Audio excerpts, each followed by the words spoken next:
Indian people began to long for a separate America. The reservation system was a terrible sadness. I remember them. The men drank. The women cried. The children went to school. Turned it out, and so the teacher turned it out, but still it lingered near. Mary had a little lamb, little lamb, little lamb. As Crazy Horse and Sitting Bull resisted, so did many others.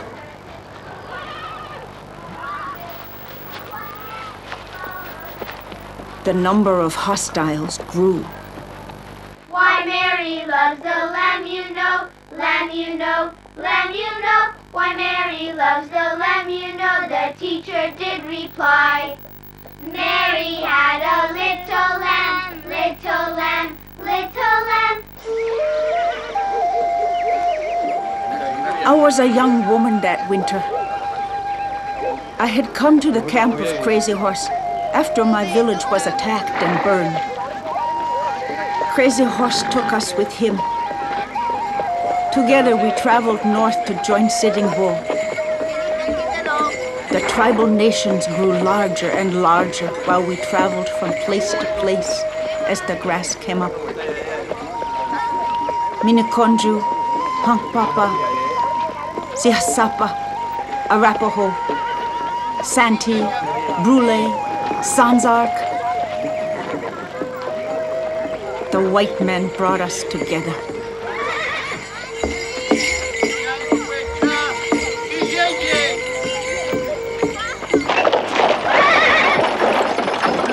We had moved to Fort Lincoln in Dakota Territory. In Washington, the Grant administration was plagued by one scandal after another. Secretary of War Belknap resigned under accusations of misconduct in appointing the fort traders. My husband was summoned to the Capitol to testify at the impeachment hearings. I trust you'll give more attention to Secretary Belknap in Washington than you did here.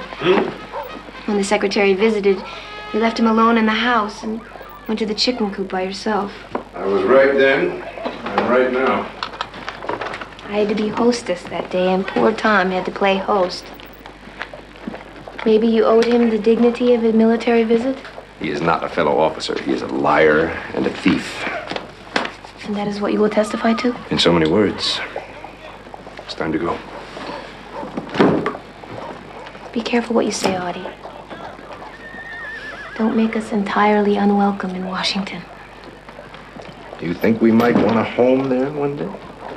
I think you are a man of many talents who might serve his country in greater ways. I would like to be head of Indian Affairs. You should let it be known. First, I intend to reunite the entire 7th Cavalry with a great expedition. Then we'll see.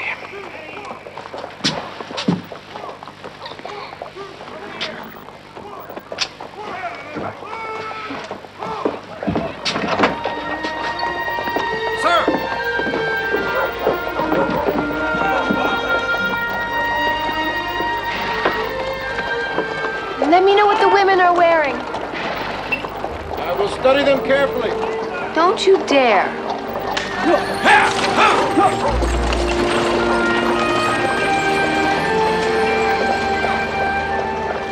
General, this is, as you know, simply a committee investigation into the activities of Secretary of War William Belknap. I understand. In your own words, why don't you tell us about the situation in your area since the appointment of post traders was placed into the hands of Secretary of War? The immediate result of this was an increased cost of living at the frontier posts, and it came out of the pockets of the officers and the men. Elaborate, please. Well, prices became exorbitant. We were pressed to purchase our necessities elsewhere. It was then that the Post trader wrote a complaint to the War Department saying we must be forced to buy from him. And that claim was upheld by Secretary Belknap. I had discussed these offenses with the Secretary at one point. He had told me, "You must not believe all you hear." My opinion is that Secretary Belknap shared in the profits of the trading posts as payment for the appointments.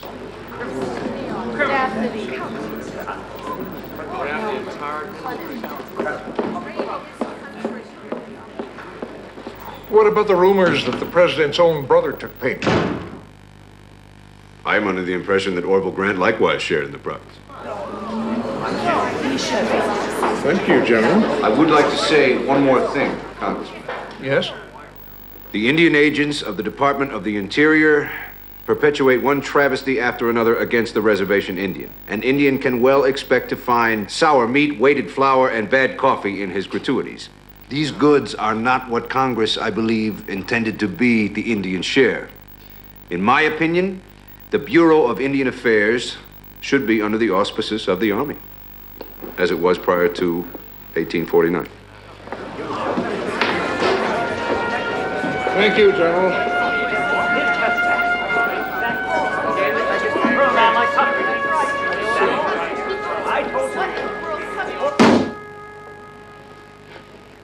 I saved your life after you were court-martialed. You never would have found your way back into this man's army, sir, if I hadn't interceded for you. And this is how you repay me. I had to testify. I was summoned by Congress. You didn't stop at testifying. Where do you assume the authority to question the government Indian policy, Colonel? Begging the General's pardon, sir.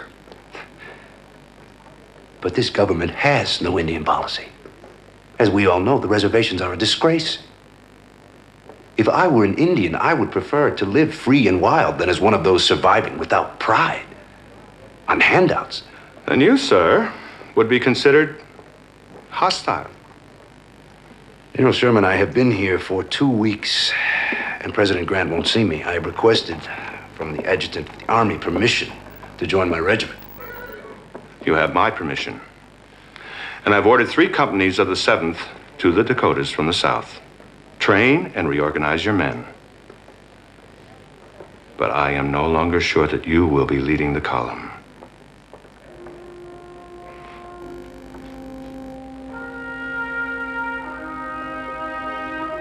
I suspect that is a directive from President Grant. The president is the commander-in-chief.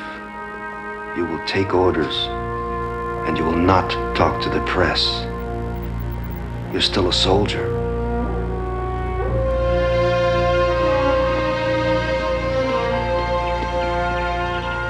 My husband reported to his immediate superior, General Alfred Terry. You're no longer to lead the expedition. Who is? I am. Why don't you sit down, Armstrong? And the 7th? Major Reno has asked to command the 7th Cavalry. Major Reno? Major Reno has never fought the Indians. Armstrong, you're not even to go. You're to remain behind. Does anyone know what lies out there, beyond the cities and the newspapers? Does anyone know the thin line that separates the Indian from the soldier the way I do? I could be an Indian. I can find them. The president is crucifying me.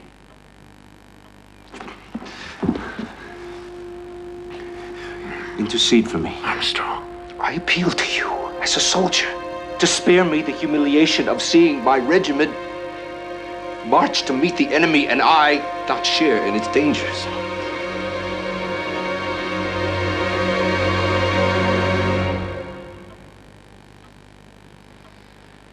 This is it.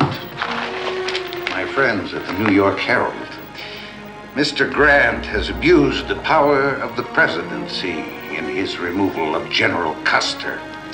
He has assumed the autocracy of an American Caesar. Politics, Ulysses. They are crucifying me.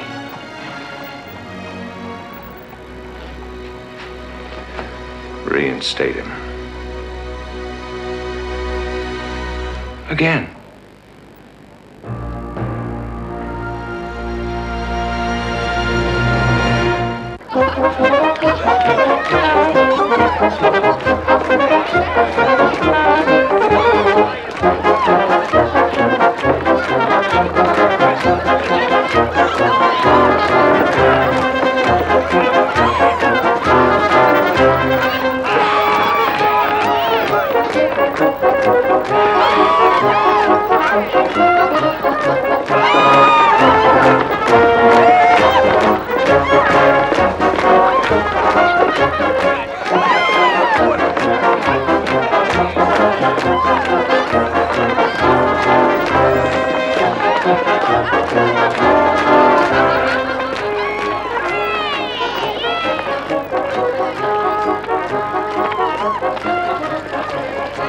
Enjoying yourself, Major Reno?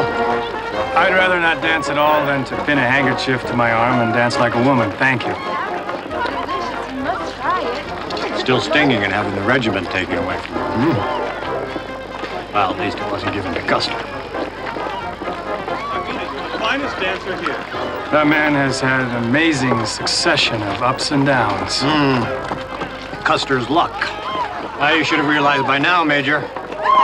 Custer's problems never hold him down long. He's plotting his new book already, I'm sure.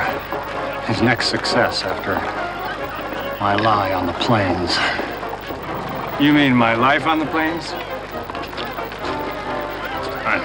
Yes, my error. Well, I guess he's learned his lesson for good now. Major Reno, Custer has made a career out of learning all the wrong lessons.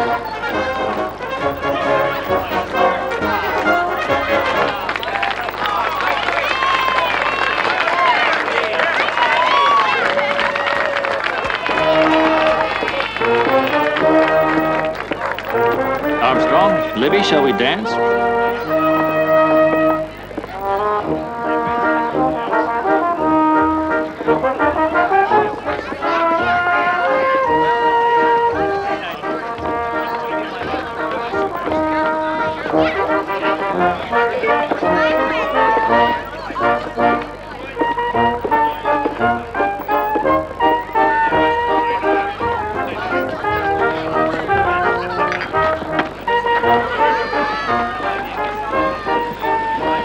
Reno has been staring a hole through you.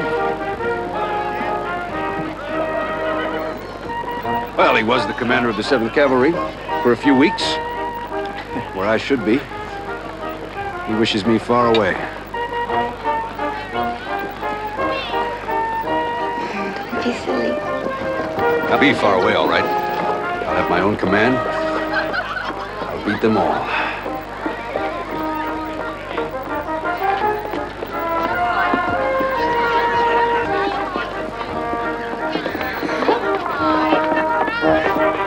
General. Yeah? Of course.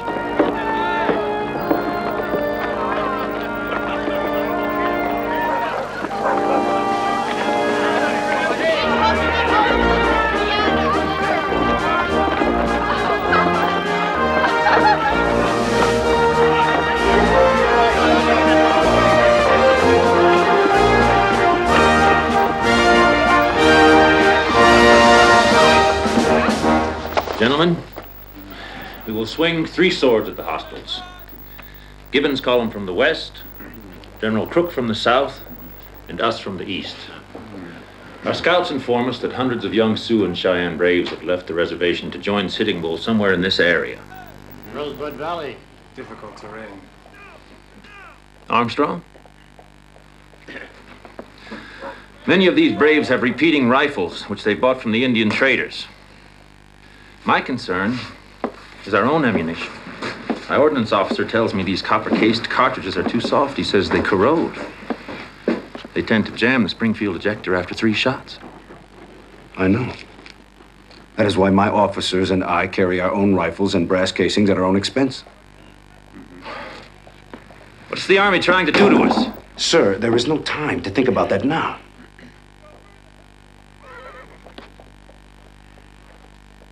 So Boston's already been thrown once. Again,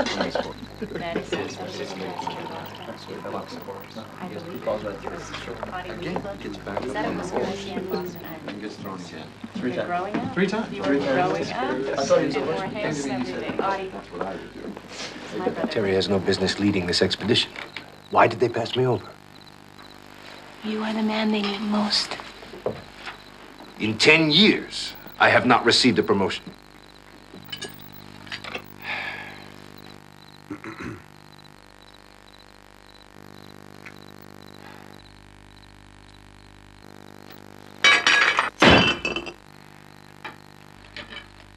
There is not enough meat here for all of us.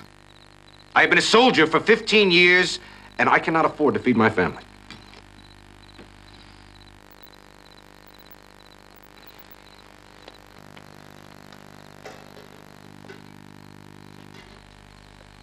Dear Lord,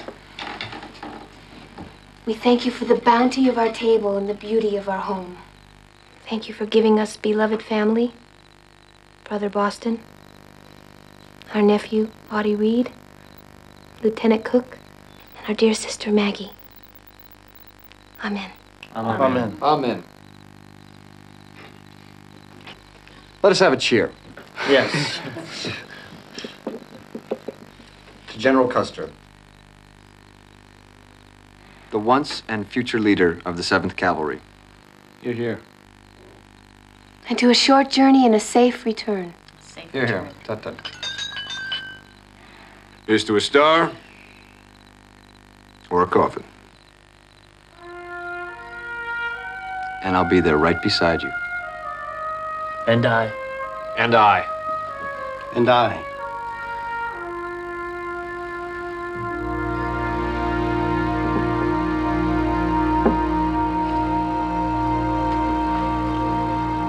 Bye, Mom.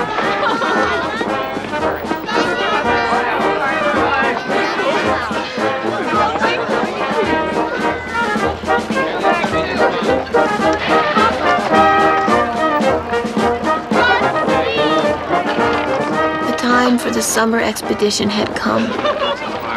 Some rejoiced. Our women's hearts fell. It was a glorious, sad time.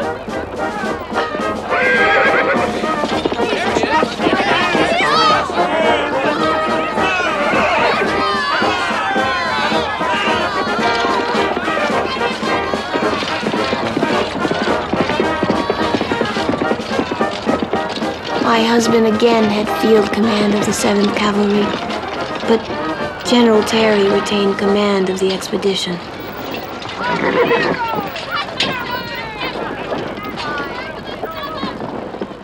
Shall we?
For the first night, and the men were paid.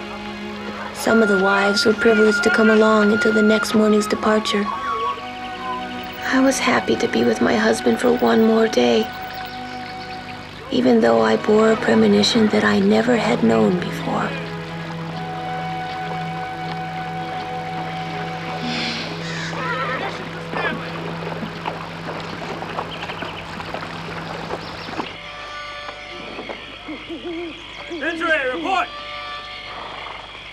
Lieutenant's on duty, sir! You ain't even started,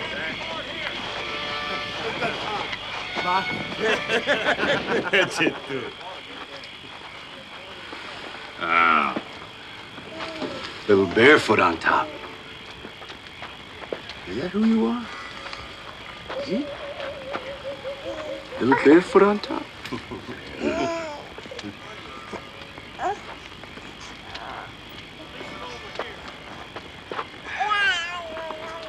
Terry thinks that the Sioux will sit still and wait for us.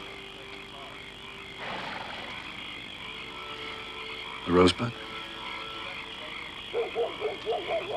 Close. From Washington. A gift. Ah. World's best scout. Bet you do.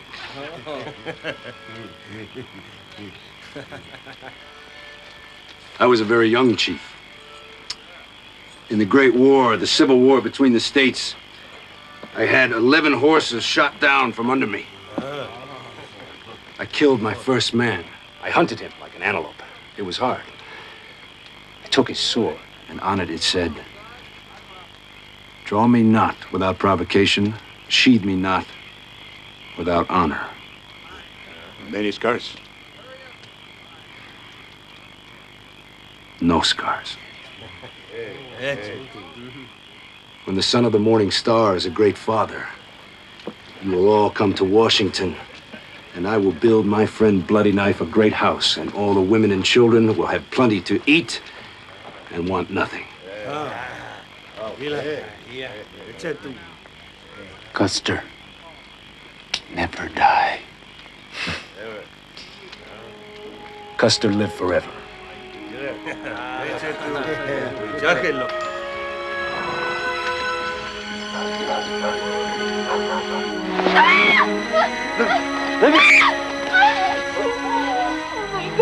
Only a dream.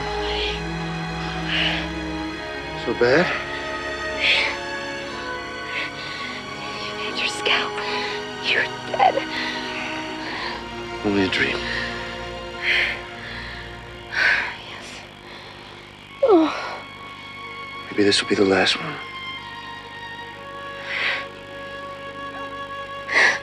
I'm sorry you have no babies.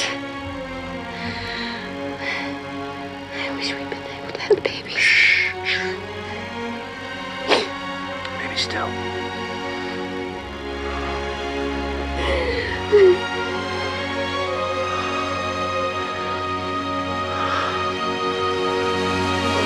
Cut him out! Prepare him out!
Go back.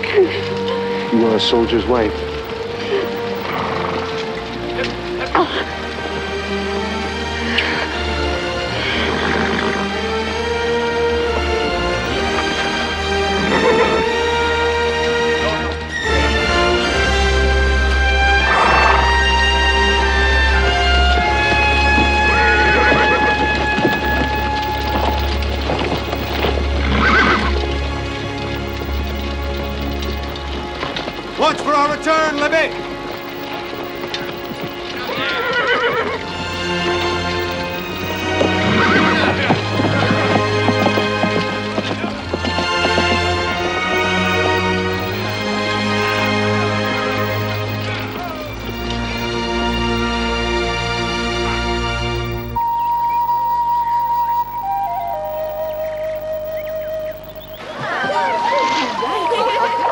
By the spring of 1876, we were considered hostile. Every spring before, people would leave the reservations to hunt. But this spring, if we left, there would be no going back. Sitting Bull said, "Return to me. Come to the Rosebud and we'll dance and sing and hunt." Some of us had not seen a buffalo in more than a year.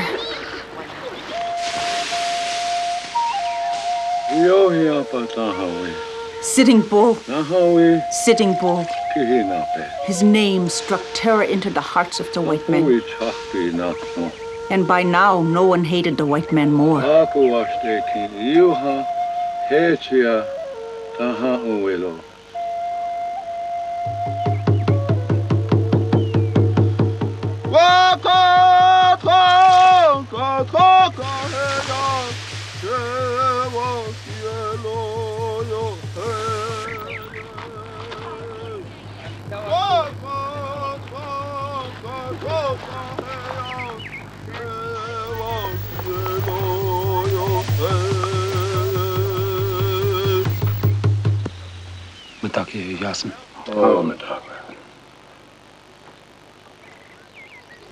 He had touched a slain Crow Indian with a coup stick at age 14.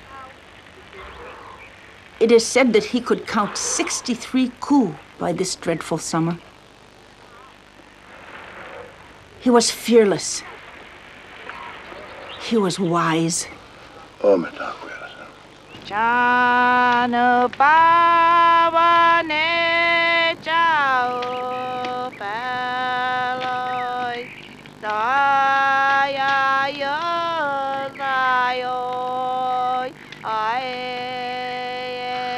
Sitting Bull called for a sun dance, and he sacrificed.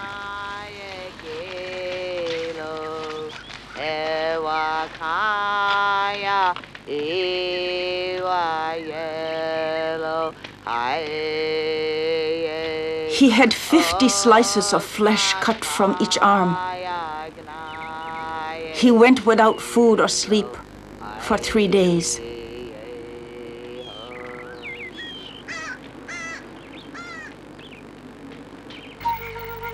On the 3rd day, he had a vision.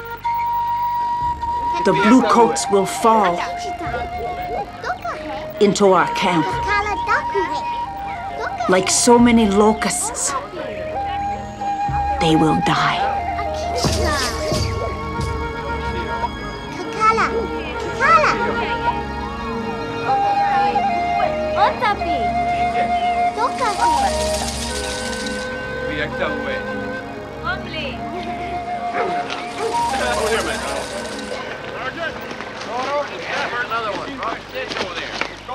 General, it's to be Reno's reconnaissance.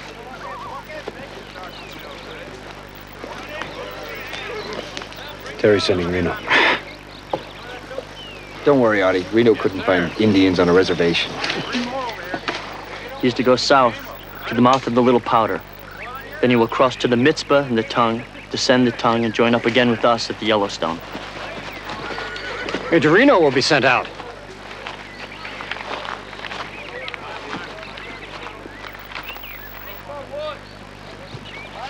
Congratulations.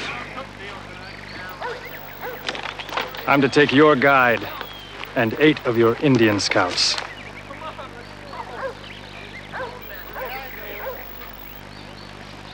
You'll need them.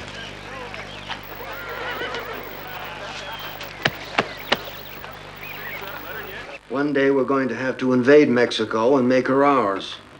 How would you rationalize such a move, General? They call it manifest destiny. Manifest destiny. The inevitable right of those who have to rule over those who have not.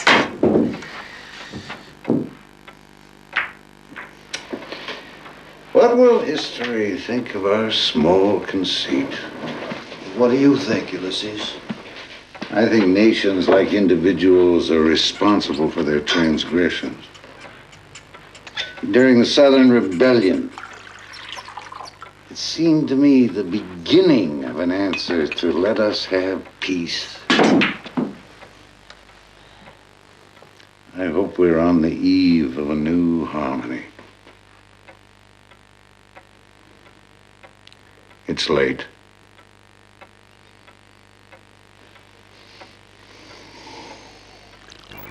You did this in positive defiance of my orders. I am sorry, sir, but I thought that we might discover a trail. I know what you thought. All right. Major Reno, by crossing the Tongue River and disobeying his orders, has discovered a trail that leads up the Rosebud and theoretically crosses the Wolf Mountains. The size of the trail confirms the Indian agent's reports that there are probably 1,000 warriors traveling with Sitting Bull and that they've... Excuse me, Major Reno. If you had more experience in the territories, you would have learned there are no greater liars than Indian agents. My experience... Silence, both of you. Now, General Custer, your column will march south along the river to a position well east of the Indians. You will then strike west, down the Little Bighorn Valley, constantly feeling to your left to make sure the Indians have not already made their escape to the east or the south. I will be riding with Colonel Gibbon along the Yellowstone, to the Bighorn and then to the Little Bighorn. We will shut the north door. If Mr. Reno hasn't tipped our hand. No Indian saw my troops. How can you be so sure, Major? If you were going to disobey your orders so thoroughly, you might have at least followed your trail far enough to give me some notion as to where the Indians are. We have a perfectly good Major notion! Reno!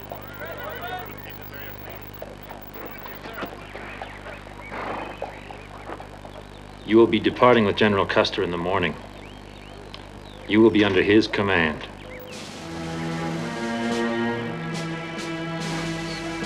Thank you, that's all.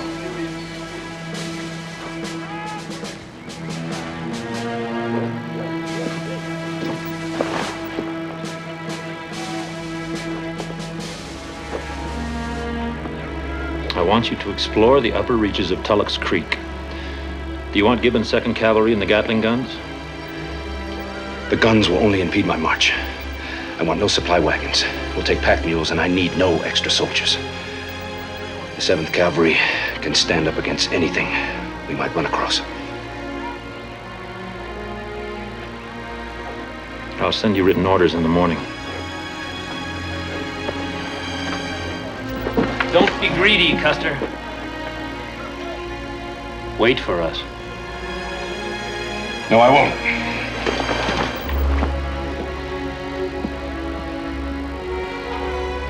No bugle calls beyond this point. 15 days rations, hardtack, coffee, and sugar. 12 days fish. Each man needs 100 rounds carbine, 25 rounds pistol ammunition.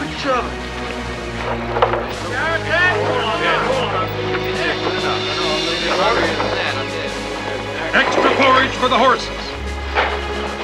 Sabers will be stowed and left. And extra salt. We may end up eating horse flesh. Cinch that a little tighter.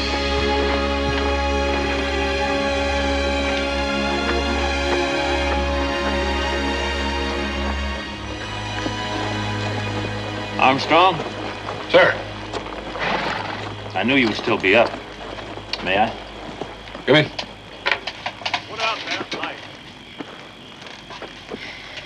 Warm. June weather? Riding Libby? Yes. May I mail it for you? I will leave it with you in the morning. Thank you. We should be in Philadelphia for the centennial celebration. Well, sir, maybe by the 4th of July, we can send the country a birthday present.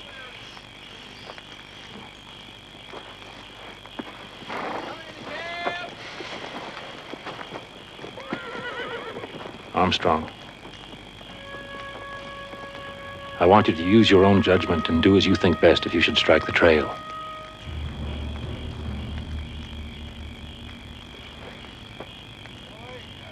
And whatever you do, Custer, hold on to your wounded.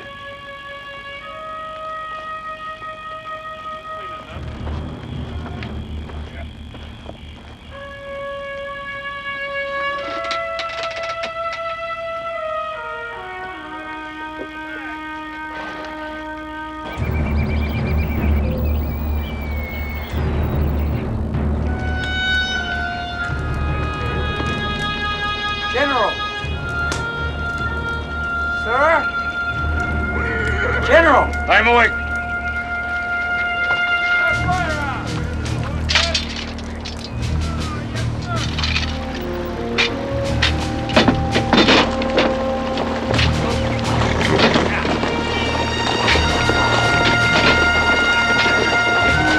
Pick it up now.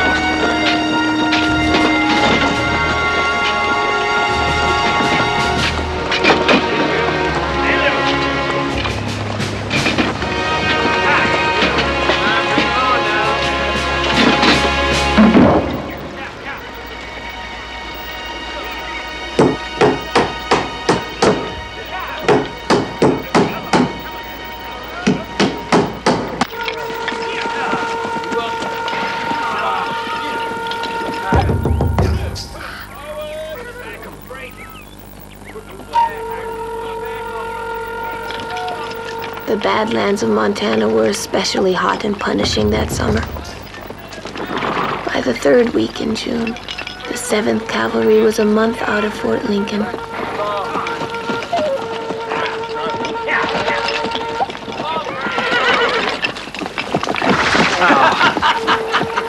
Low bridge, Lieutenant. Hold your tongue, soldier. Yes, sir. The last letter the general wrote to me read, "I am now going to take up the trail where the scouting party turned back. I feel hopeful of accomplishing great results. I will move directly up the valley of the Rosebud. Colonel Gibbons' command and General Terry will proceed up the Bighorn as fast as they can go. We take no tents and desire none. I hope to have a good result to send you by the next mail."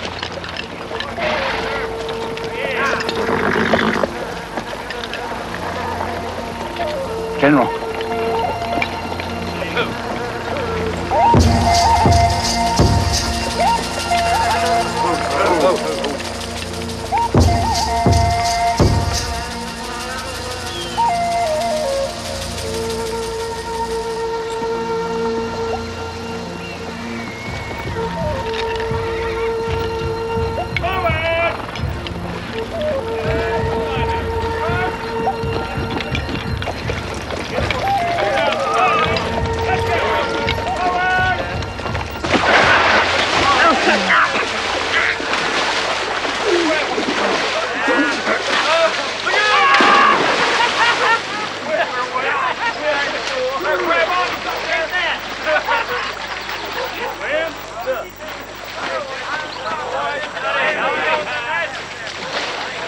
You must expect to meet well over 1,000 warriors. Does anyone have any thoughts or advice?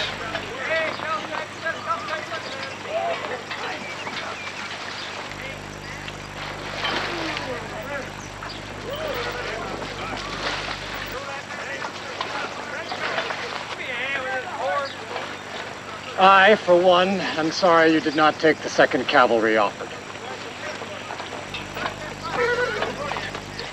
I think we will regret not having it. I could not include them in our march.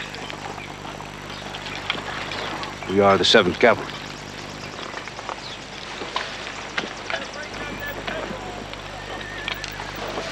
We will pursue the Indians until we find them. And with your loyalty and cooperation, we can do just that. Thank you, gentlemen. Sleep well.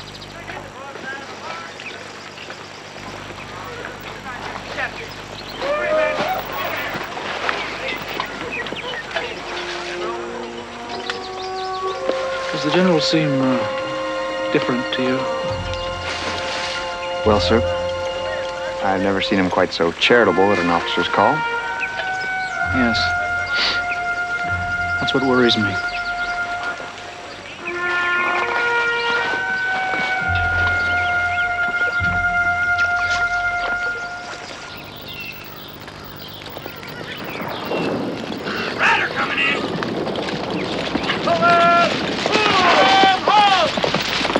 I think you should see this, General.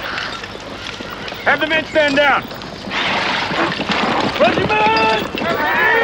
Dismount!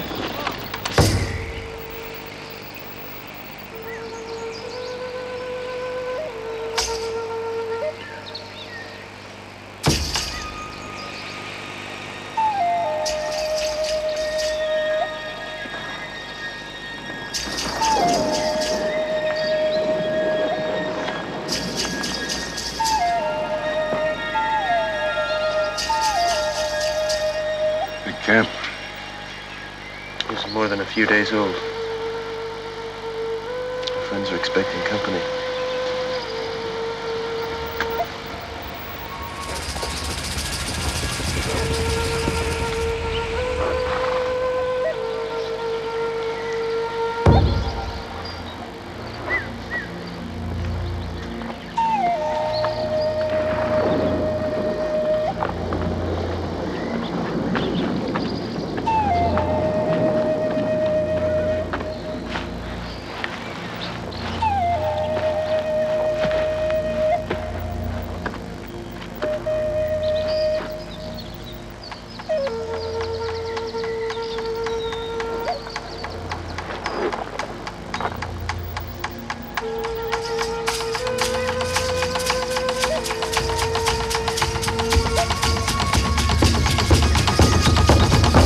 Sioux fight like bulls.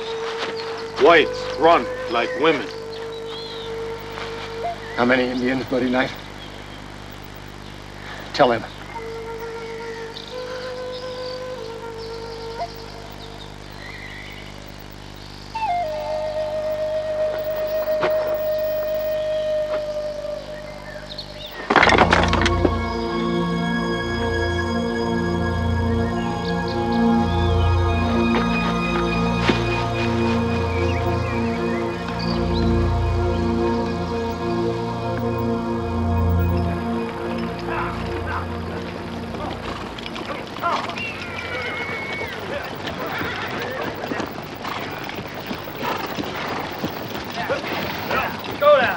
We left our Rosebud camp and moved toward the Little Bighorn. There was more Indians traveling then than I ever saw anywhere else before or since. The path we left was wide and deep.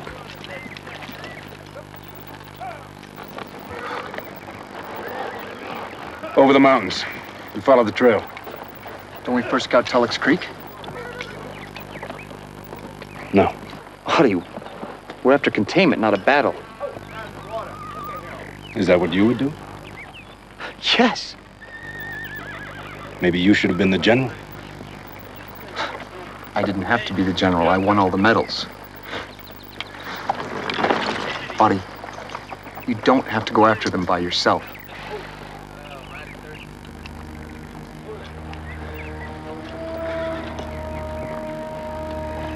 Maybe I do. Follow the trail.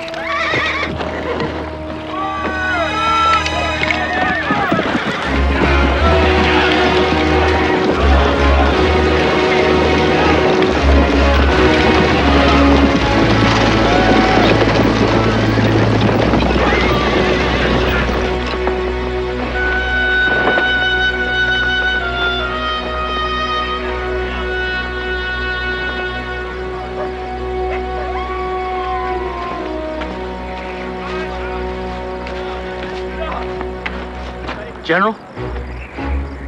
General! The scouts have returned. They say the Indian Trail crosses the divide. Have the Indians scattered? No. I want you to send the scouts ahead to that high point they have told us about. Yes, sir. See if they can spot the camp from there. We will follow. Tomorrow, sir? Tonight.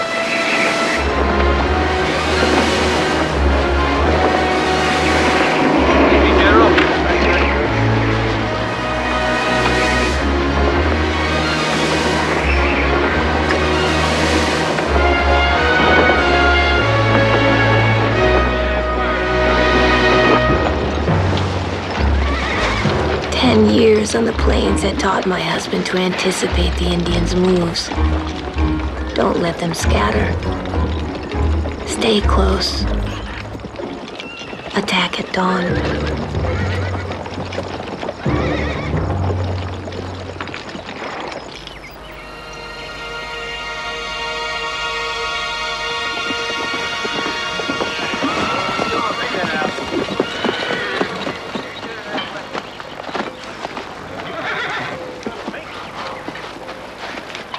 Big. Mimi Otasu. Oh, I guess we can get through them all in one day.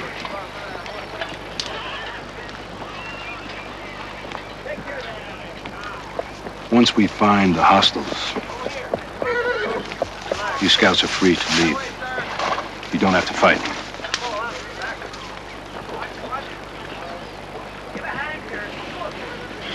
Plenty good Sioux ponies.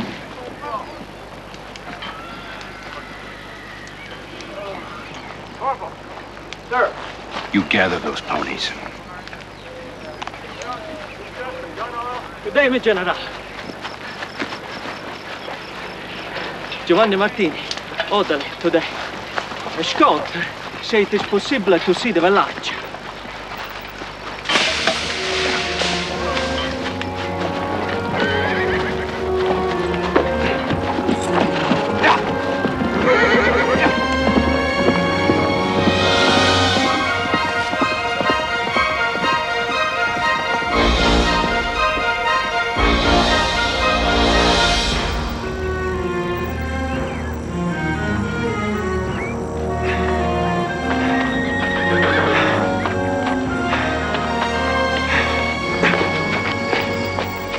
Sir, might I suggest you give orders? There be no fires. If I can see our camp from here, the Indians can see it too. Where do I find these hostiles? Off to the western horizon, sir. Beyond the far bluff is the valley of the Little Bighorn. The village is there.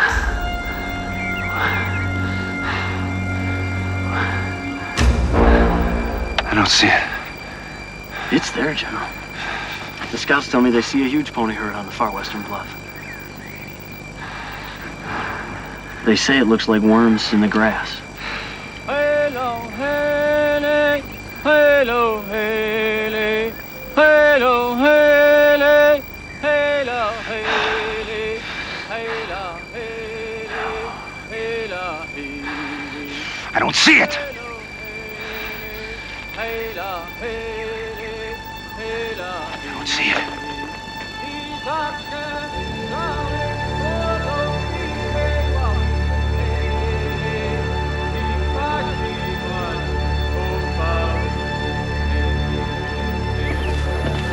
Liberals, come in!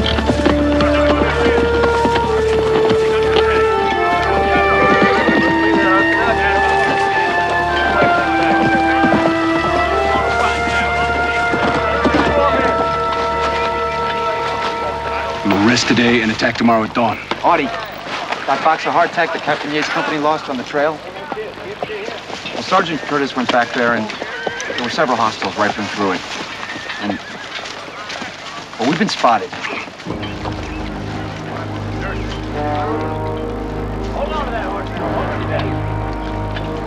First Sergeant!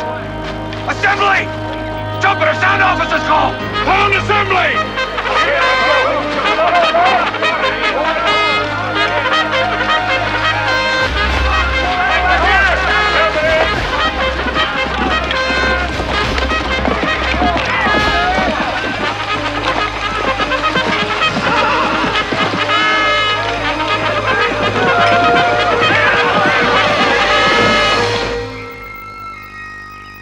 Sitting Bull prayed for us that day, high above our camp on the Little Bighorn.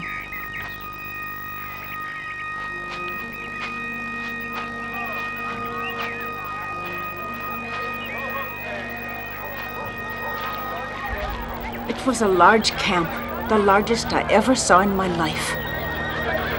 The village stretched for 3 miles along the river. I think there were 10,000 Indians. We were to stay at the camp but one night and then go the next day. We were moving when Longhair attacked us. He must have been surprised.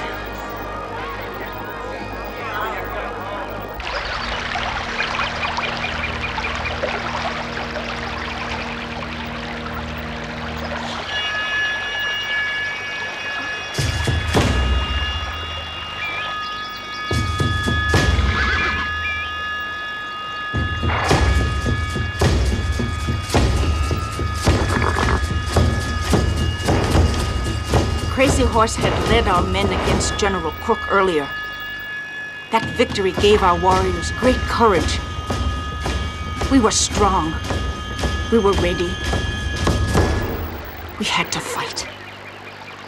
The sun was hot that day. I believe there were clouds. I know there was no rain.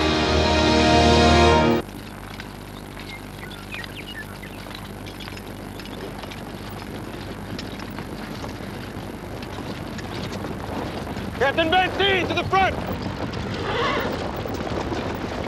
How far back is the pack train now?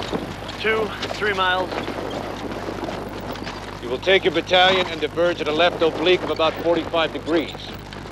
You will sweep everything you see before you, pitch into anything you might come across.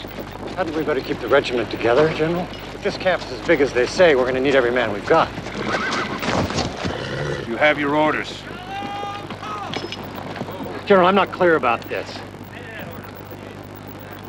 How much of an area do you want me to scout? You heard me, Captain! Sweep the area!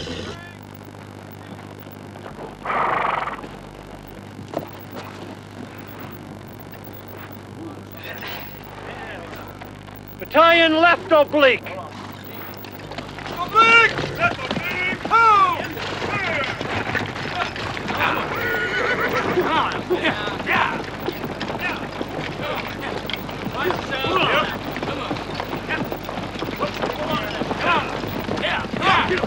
Send a man after Benzine with supplementary orders. Tell the captain that if he finds nothing, he is to go to the second line of bluffs. Also, he is to keep at least one mounted officer with a command of 5 or 6 men well in advance of the detachment.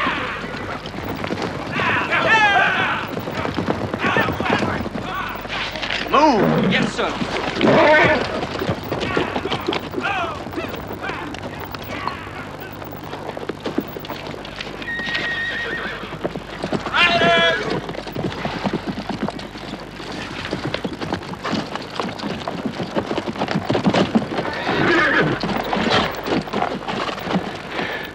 Scouts come across a fancy burial lodge.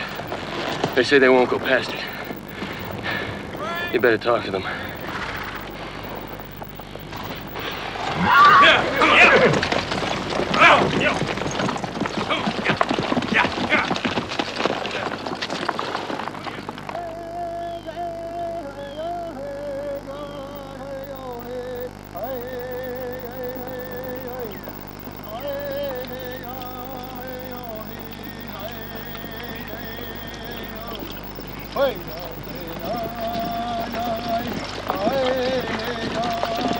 I told you to dash on and stop for nothing! You disobeyed me! Move to one side and let the soldiers pass you in the charge. If any man of you is not brave, I will take away his weapons and make a woman of him! Tell Jesu, Ishtaha, Ohio Kotek, the Belsham.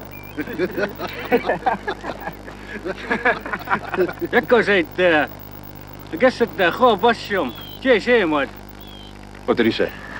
He says that if you do the same thing to all your frightened soldiers, it's going to take a long time. General!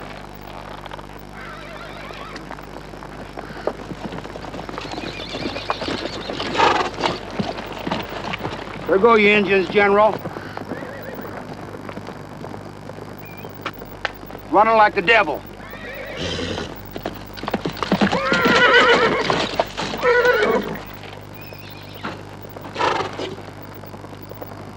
Go to Major Reno. Say the village is just above us and running away. He is to cross the river, move forward at as rapid a gait as he deems prudent. He'll be supported by the whole command. Yes, sir.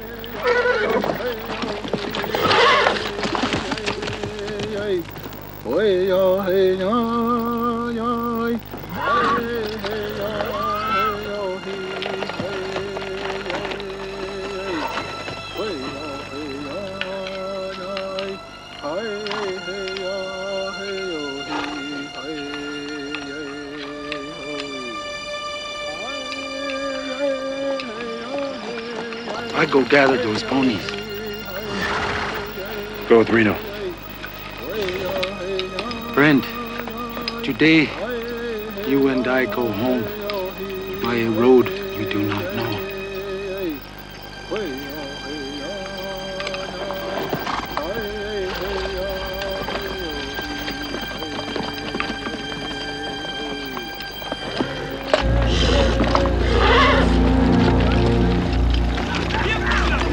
And so my husband divided his regiment. Major Reno and his men were sent across the river. Captain Benteen led a reconnaissance to the southeast. Both failed him.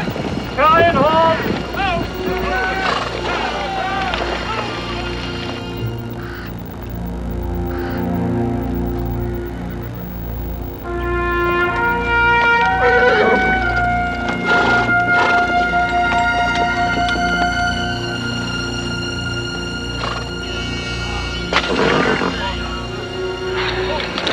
Nothing.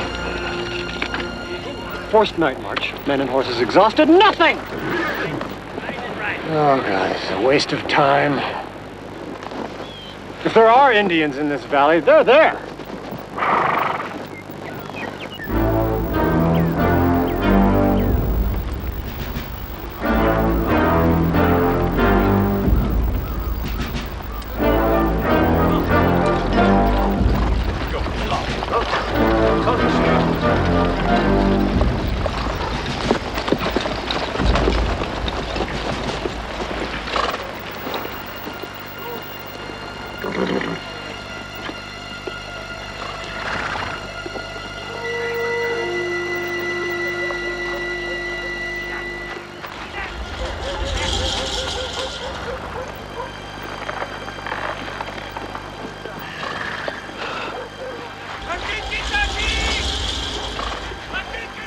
Bugler, sound the charge.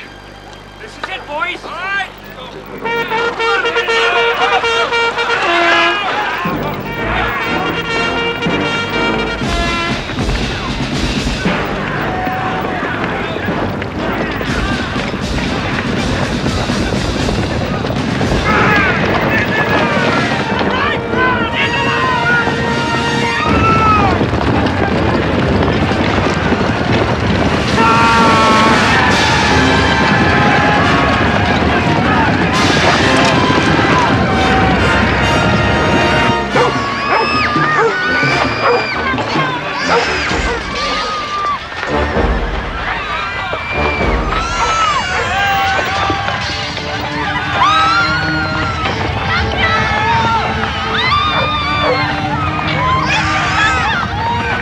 It was somewhere past the middle of the forenoon. Nobody was thinking of any battle coming. A few women were taking down their lodges, just getting ready for the move on down the valley that day.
Begins.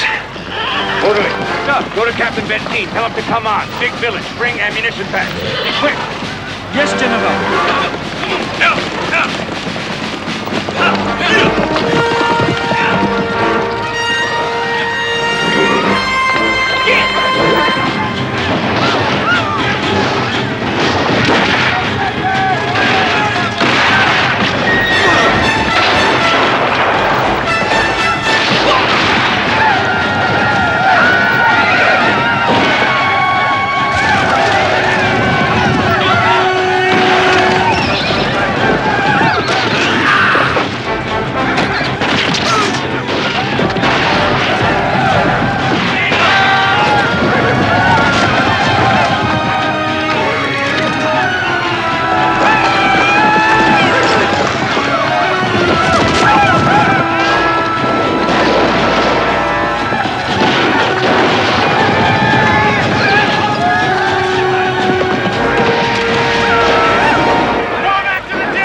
go to the other end of the village and strike there. Go, boys! All right, boys! We caught them napping! Let's finish this business and return home to our station!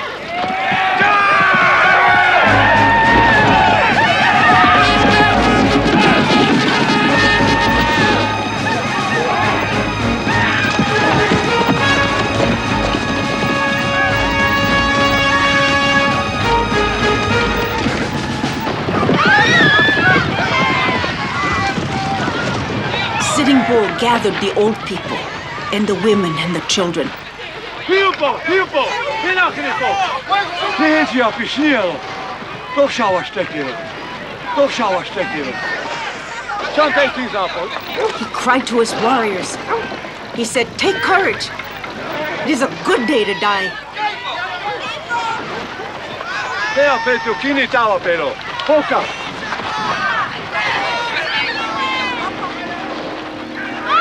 The Bluecoats attacked the Hunkpapa circle at the end of the village, a good 2 miles from our Cheyenne camp. In all camps, there was great excitement. Warriors kept going.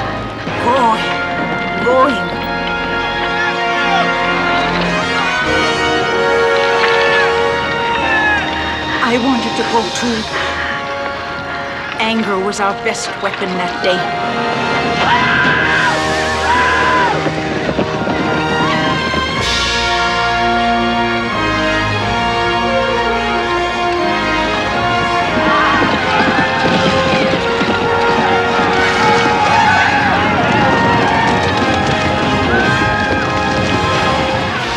General Custer rode through the Civil War leading 11 charges. He rode through the plains and never called a retreat. He never asked a soldier to do anything he would not do himself. I think, what was it like for him at the end?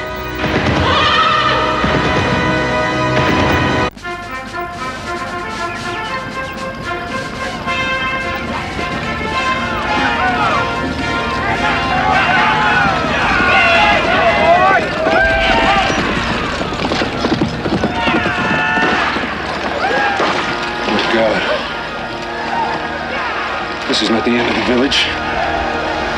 This is the middle.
Private Martini, orderly of the day.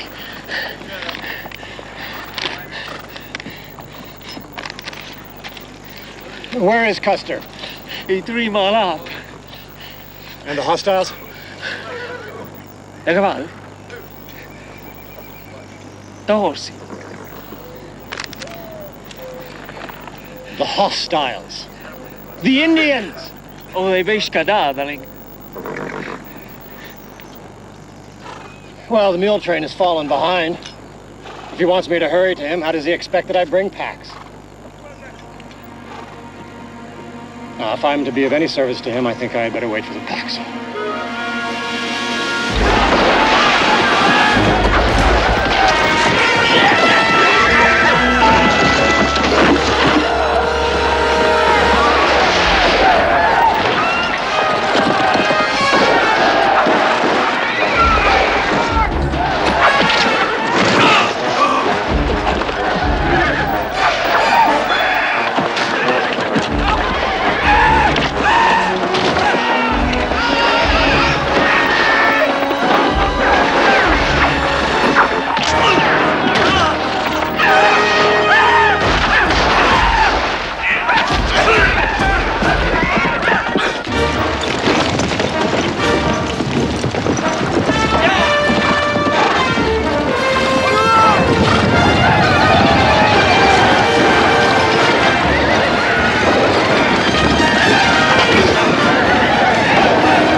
group of soldiers was trapped on top of a hill. But most warriors were downriver battling Hayetsi.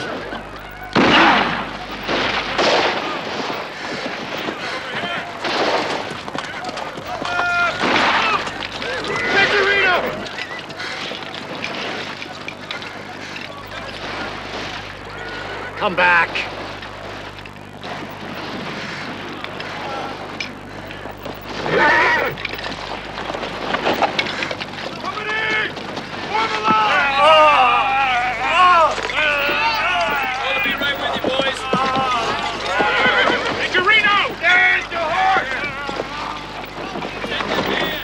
We expect immediate orders to advance, sir. We have wounded. We will hold our position.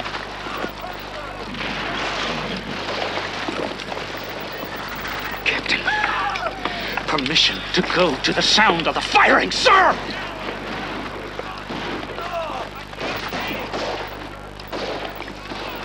Permission denied. This is the groundhog chase, men! It is live or die! Dig rifle pits, now! Damn it, it's crazy! Let's go, just dig!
The first steamer that returned from the Yellowstone had brought the letters from my husband.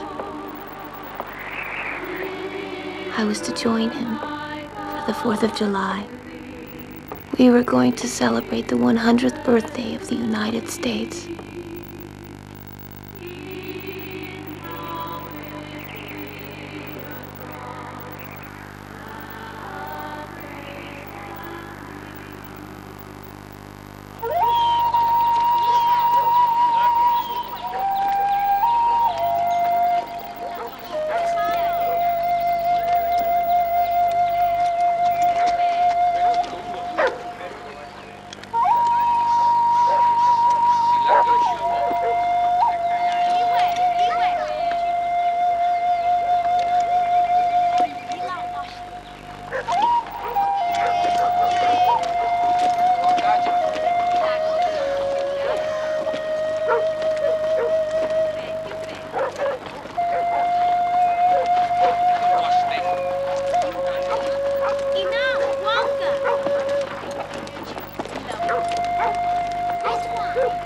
We recognized him, even though his hair was short and his face dirty.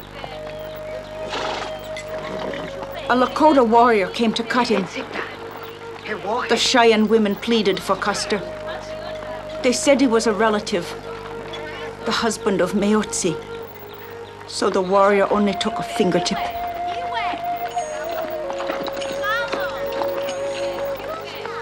The women, they punctured his ears with their sewing awls. They did this so that he would hear better. He had promised never again to make war on the Cheyennes, and we had promised his death if he did. He forgot his promise.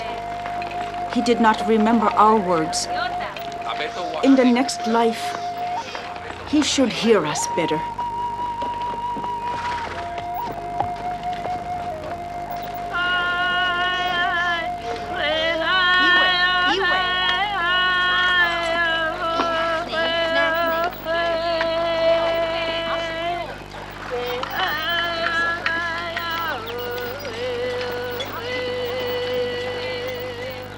My people traveled with Crazy Horse, first into the Bighorn Mountains, and then down into the Powder River country. We froze. We starved. The white men kept coming.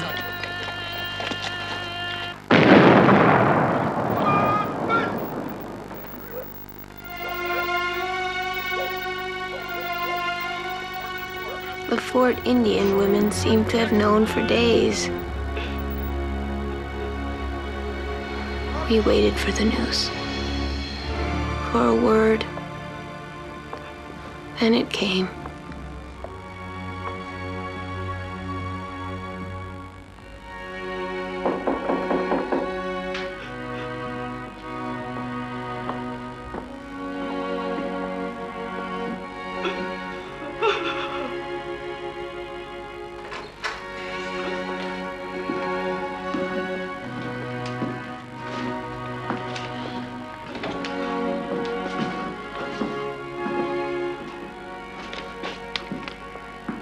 On Sunday, June the 25th, 1876, General George Armstrong Custer and at or near 265 members of his regiment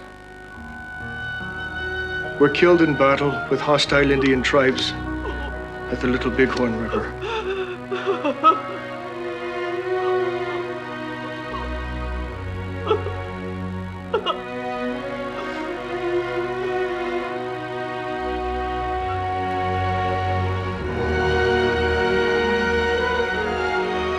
Might we ask Mrs. Custer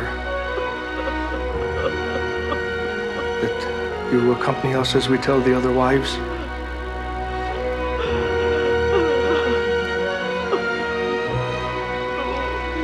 Will you hand me my shawl, please?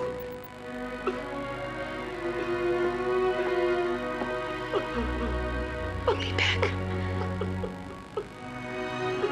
You must pack and prepare to leave now. We're not in the army anymore.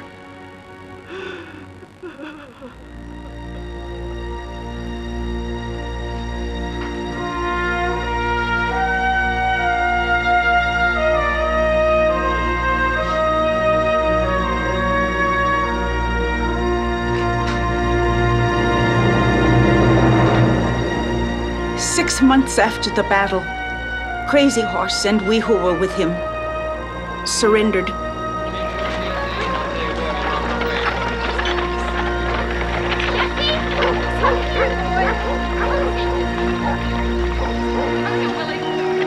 Crazy Horse was hostile. He was dangerous. He was feared. As a child, he had a vision. He saw a warrior riding out from the sun. The warrior carried no scalps. He feared nothing.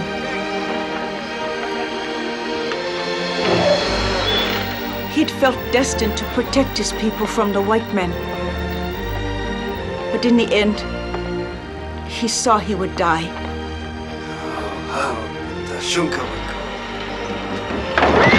He would be unable to defend himself. His arms held by one of his own people.